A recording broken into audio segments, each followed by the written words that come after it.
قرآن اب ہمارے لیے اس میں ہدایت نہیں ہے. آج ہمارے لیے قرآن میں ہدایت نہیں، یعنی ہم قرآن سے ہدایت لینے کے لیے تیار نہیں ہیں. ہمارا رویہ کیا ہے؟ وہ تو قرآن میں ہے. اہل کتاب کا رویہ کیا تھا؟ وَقَالُوا سَمِعْنَا وَعَصَيْنَا،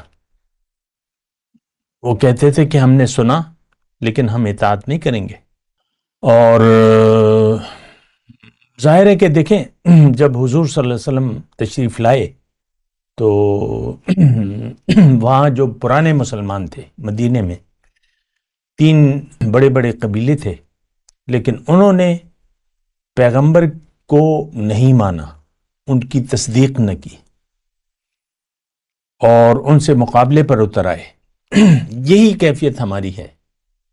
ہم پیغمبر صلی اللہ علیہ وسلم کے مشن کو نہ تو تسلیم کرتے ہیں، نہ ان کے حکم کو ماننے کے لیے تیار ہیں. یعنی ان کی جو دعوت ہے اللہ کی طرف، اس کو ہم ماننے کے لیے تیار نہیں ہیں. اللہ کے رسول نے تو ہمیں اللہ کی طرف دعوت دی ہے. ھذہ سبیلی ادعو الی اللہ علی بصیرۃ انا ومن اتبعن. تو اللہ کے تمام رسول و انبیاء جتنے بھی آئے ہیں ان تمام کی دعوت ایک ہے، اعبدوا اللہ ما لکم من الہ غیرہ.